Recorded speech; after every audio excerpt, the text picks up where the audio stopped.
This is a summary of Marcus Aurelius's meditations. 1. When you encounter unkindness. When receiving bad treatment or criticism from someone, either the other person is right, in which case you've no right to complain, or they're wrong, in which case they're misguided and have just made a mistake. Remind yourself how many mistakes you've made in life and feel pity for them. By all means, point out to them where they've gone wrong, but do so affectionately, not meanly, with hatred in your heart or to impress onlookers. Speak directly to them. If this doesn't work, ask yourself what qualities nature has given us to counter the defect.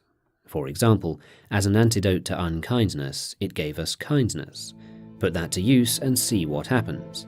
Very few people can continually act unkindly to you if you show continued kindness to them. No matter what anyone says or does, my task is to be good. If you've mistakenly trusted an untrustworthy person, then turn the reproach on yourself. The fault is yours. Recognize that untrustworthy, bad, and even evil people exist in the world. To expect not to encounter them is foolish. Say to yourself, I have encountered one of them. This is to be expected from time to time. Then remember that any evil that men do you only harms your soul if you do evil in return. It is your job to be good and not allow their evil to change that. The noblest kind of retribution is not to become like your enemy. With that in mind, recognize that everything depends on how you interpret it. Everything is interpretation is a quote Marcus Aurelius cites from a Cynic philosopher. He notes that obviously this is not literally true, but that it is a useful mental crutch. If you take it for what it's worth, you can apply it to everyday life with amazing results. With that in mind, remind yourself that how things affect you is determined by your mind's interpretation of them, not the external things themselves. Whatever happens, you can choose how to interpret it, so choose not to feel harmed, and you haven't been. If it rains, you can choose to feel angry at the weather and pained by the sensation of the water on your clothes and body, or you can choose to feel grateful at being alive and being able to feel such sensations. How easy it is to repel and wipe away every impression which is troublesome or unsuitable, and immediately be in all tranquility. So work on gaining control of your minds to frame things positively. Ultimately, you are what you continually think, so take care which thoughts you allow to exist in your own head. Your mind will take the shape of what you frequently hold in thought, for the human spirit is colored by such impressions. On that point, your mind should sit superior to your body and its sensations. You have a body and a mind. Your mind, your rational faculty, is the advantage you have over other animals. To follow nature means to recognize this and to make use of what nature has given you. Deep down, you already know the things you should be doing and yet are not doing them. That's because you do not have control over your mind. Whenever you determine to do something and don't do it, it's because your body has given you some reason not to. Do not allow pain, drowsiness, fever, loss of appetite to alter your behavior. When you're bothered by things like that, remind yourself, I'm giving in to pain. When you give in to these sensations, you make your minds the slave of the body, which leads to unhappiness. Endless suffering, all from not allowing the mind to do its job.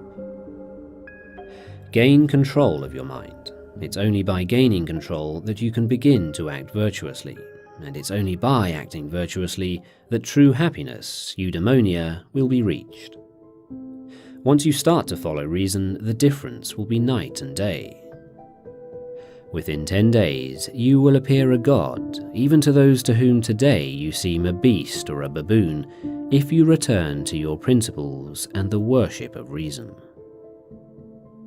With that in mind, stay mindful and take deliberate actions. Frequently, we go through life on autopilot. Most of the things we do, we don't even think about. Enough of this. No random actions, none not based on underlying principles. Do not wander without a purpose. Act deliberately. Observe your own mind critically as if observing someone else's. In every case, ask yourself to what you are currently employing your mind. What sort of soul are you displaying? Are you acting like a child, a tyrant, an animal? What's causing you to act that way? If you can control your actions and think and act systematically, you will have an untroubled life. If you do not observe the movements of your own mind, then you will be unhappy.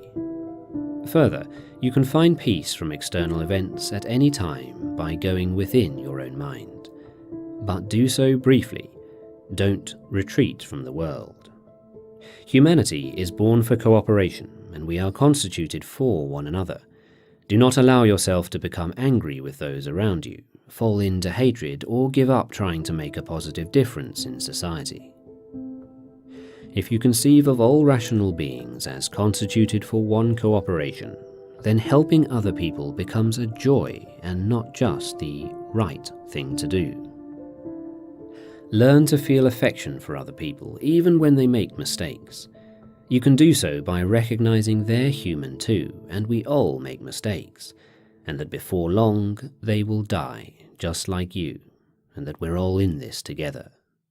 What's more, regardless of what they've done, they haven't really hurt you. Another mental crutch he offers is to contemplate the positive qualities of those around you. We all have different abilities and talents, and keeping theirs in mind will make you think better of them. When you need encouragement, think of the qualities the people around you have: the energy of one, the modesty of another, the generosity of a third. Keep the thought of them ready to hand. 6. Your opinion of yourself matters more than the opinion of a stranger. It never ceases to amaze me. We all love ourselves more than other people, but care more about their opinion than our own. This is not an exhortation to arrogance. It's reminding you to do what you know is best regardless of people's reactions. You know what you're about, and you know the reason why you're doing what you're doing. You don't need to explain yourself to everyone. Even worse is when we fawn over and seek the praise of people we don't even respect. Think about that, seeking the praise of those who are worthy of contempt. As a crutch to avoid being too concerned with praise, Marcus Aurelius suggests contemplating what difference it really makes, and considering the insignificance of it in the grand scheme of things. Fame in a world like this is worthless. His conclusion from all this is that we should be honest and straightforward. We shouldn't prance about, keep airs, or try to portray ourselves as something we're not. We should abstain from rhetoric and trying to pander or curry favour. However, with that said, be open to correction. Being corrected is better than remaining in self-deceit. You shouldn't view changing your mind as losing, or that you're being coerced. It is still a free and noble action on your part to change your mind if the evidence turns against you. Just don't change it because of peer pressure or to ingratiate yourself with others. Remember that to change your mind and to accept correction are free acts too. The action is yours based on your own will, your own decision, and your own mind. With that in mind, cherish the freedom and liberty of everyone. Learn to endure the freedom of speech of others. You cannot control them, so learn to control your reaction instead. Learn to hear unwelcome truths. Listen attentively to people and seek to place yourself in their shoes. Habituate yourself not to be inattentive to what another has to say, and, so far as possible, to be in the mind of the speaker. Uphold the rights of everyone as equal under the law.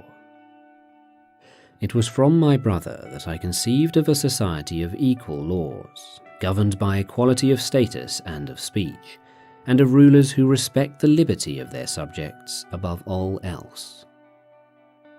Recognize that power corrupts. Recognize the malice, cunning, and hypocrisy that power produces, and the peculiar ruthlessness often shown by people from good families. If you ever find yourself in a position of power, remember this and check yourself. Resist becoming despotic. Take care not to be transformed into a Caesar, not to be dyed with this dye, for such things happen. Fight to be the person philosophy tried to make you. With that in mind, have some self-respect. With every act, ask if you are respecting yourself with it, and if you will regret it inside. Watch for and erase any impulse to express things you don't truly believe. Do not view anything as beneficial which causes you to break a promise, lose your self-respect, or hate anyone.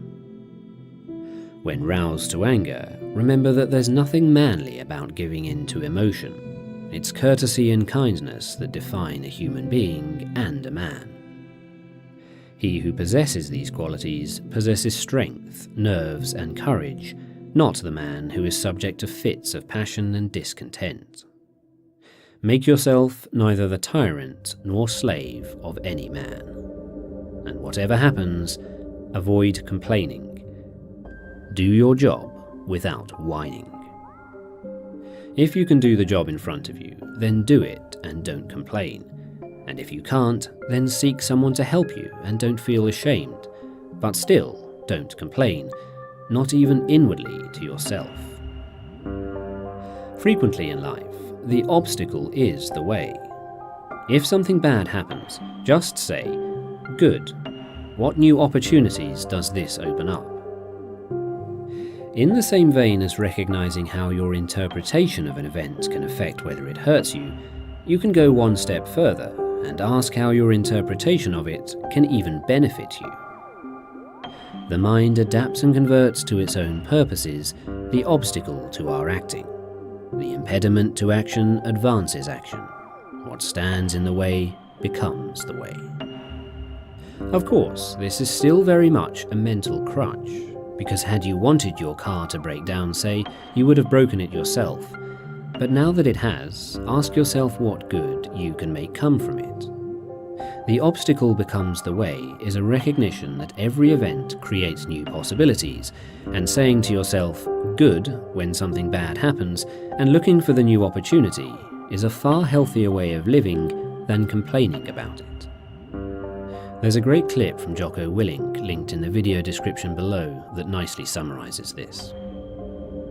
Marcus Aurelius used such mental crutches a lot. The meditations can be viewed as a series of practical psychological tricks to make life smoother. Such mental habits allow you to smile and remain happy even when things that would otherwise upset you have occurred. With that in mind, recognize that adversity is part of nature. The universe is indifferent to your existence. It will throw things at you that will rock your world. Accept this for what it is. Difficulties, setbacks, and even tragedies are part of life. They are even part of what it means to be alive. Everyone will experience them. Marcus Aurelius reiterates that since these events are in God or fate's hands, you should not hope and pray for them not to occur, but rather hope and pray that you have the strength of character to endure them when they do. Why not rather pray for the gift to fear none of these things, to desire none of them, to sorrow for none of them, rather than that any one of them should be present or absent? This puts your focus on something in your control, namely forging the strength of character to endure all onslaughts, rather than that which is in fate's control, the unfortunate events. And when they do occur, be like the headland against which the waves continually break. It stands firm and tames the fury of the water around it. But he takes it a step further again and points out that it's through adversity that we get stronger. It's unfortunate that this has happened. No, it's fortunate that this has happened and I've remained unharmed by it. There's an ironic beauty in life that it's these very hardships that give us the opportunity to test ourselves and grow stronger. In every event which leads you to sorrow, remember to use this principle, that this is not a misfortune, but that to bear it like a brave man is good fortune. In any case, he points out that for the most part, everything has happened before. The universe is in constant flux, but there's nothing new under the sun. Whatever challenges you're facing, others have met them before. Obviously, society and technology has moved on, but the human condition remains the same. Your partner cheats on you, your friend betrays you, you get passed over for promotion. All these things have been experienced by all of humanity for all of time. Instead of wailing against them, feeling outrage and shock, and repeating the behaviours of those before you, let petty events wash off you and turn your attention to what really matters. Keep a sense of proportion, and it will help you deal with such things. In all that happens, keep before your eyes those who experienced it before you and felt shock and outrage and resentment at it. And now where are they? Nowhere. Is that what you want to be like? Instead of avoiding all these distracting assaults, leaving the alarms and flight to others, and concentrating on what you can do with it all. Because you can use it. Treat it as raw material. Just pay attention and resolve to live up to your own expectations in everything. And when faced with a choice, remember, our business is with things that really matter. Our business is with things that really matter. With that in mind, stay practical and deal with what's in front of you. Stop being aimless and stop allowing yourself to be distracted. Maintain an unwavering commitment and focus once a decision has been made. If you seek tranquility, do fewer things better. Do everything as if it were the last thing you were doing in your life, and stop being aimless. Stop letting your emotions override what your mind tells you. Rid yourself of unnecessary thoughts and stop letting your emotions project into the future, fabricating worries for yourself. Master them and focus them on the present, on doing the thing that is in front of you as if it were your last. Wipe away the impress of imagination. Stop being jerked like a puppet. Limit yourself to the present. Through hard practice, you can learn even the things which you despair at learning now. For any task at hand, ask yourself, why can't I endure it? You'll be embarrassed to answer. Don't focus on any physical characteristic which you cannot change, and do not allow yourself to want or pursue what is impossible. Focus instead on the virtues that are in your power to bring forth: honesty, dignity, endurance, austerity, resignation, abstinence, patience, sincerity, moderation, seriousness, magnanimity. With that in mind, focus on doing what is right and be prepared to face resistance. If it is not right, do not do it. If it is not true, do not say it. Say nothing untrue, do nothing unjust, and do not be concerned with whether people recognize you for doing so. If you choose to do a kind act, don't do it in expectation of a future reward. The acts themselves are their own rewards and what lead to a good life. True delight and stillness is to move from one unselfish action to the next. Since your job is to act with virtue, act well regardless of how people respond to it, and do not allow the bad actions of another to throw you off course. Do not expect a perfect outcome. Be happy with the smallest progress and in attempting the good act itself.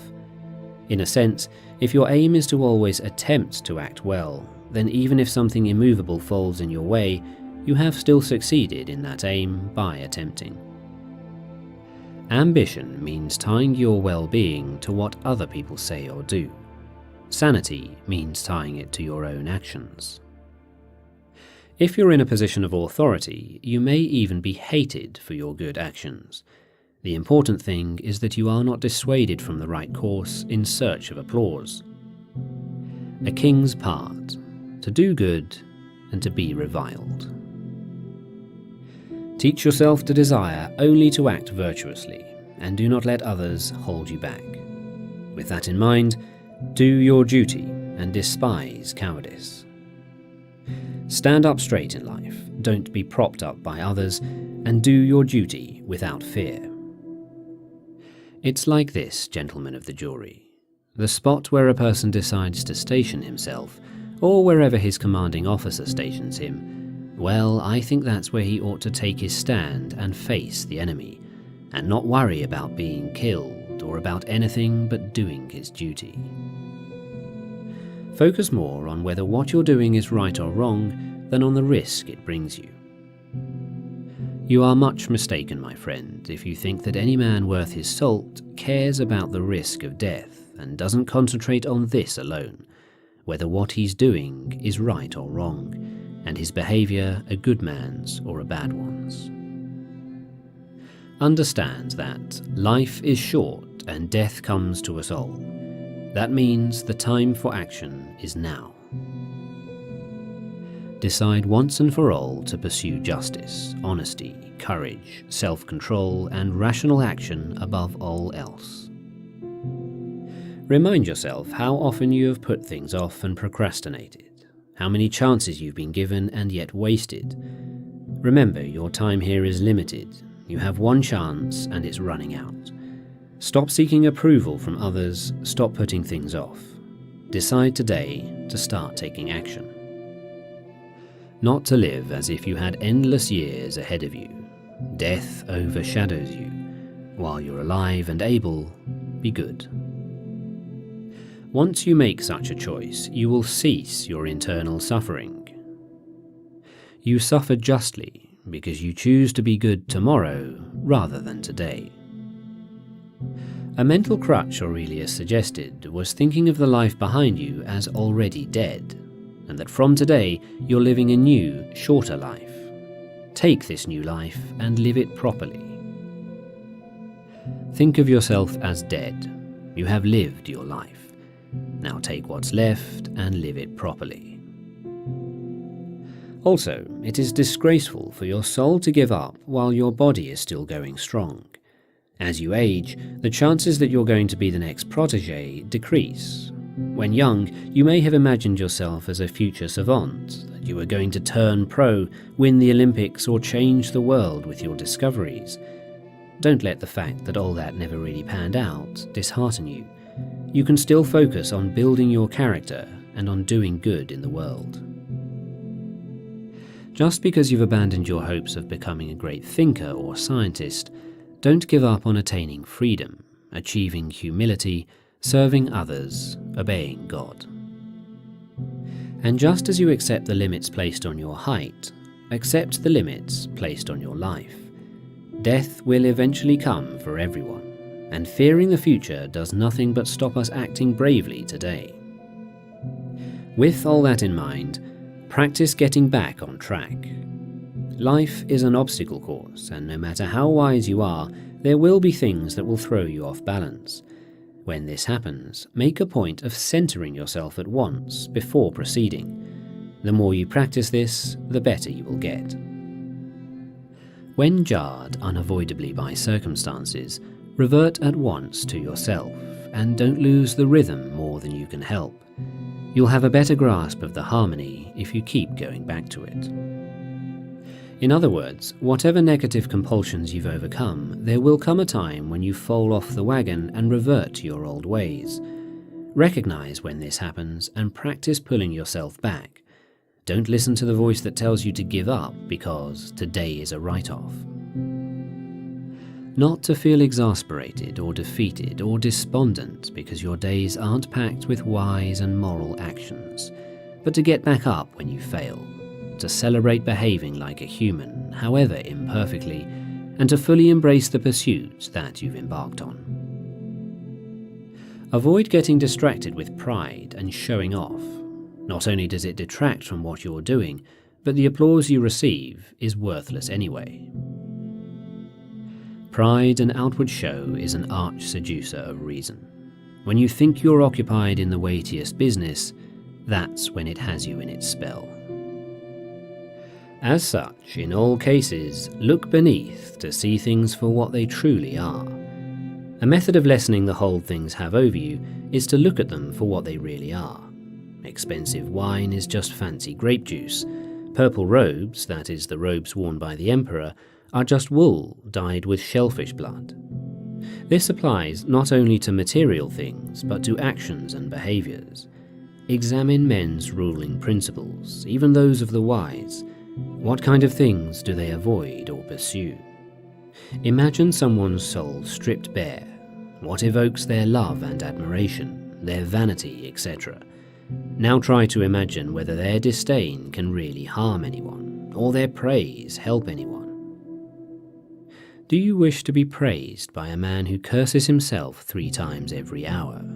Do you wish to please a man who doesn't please himself?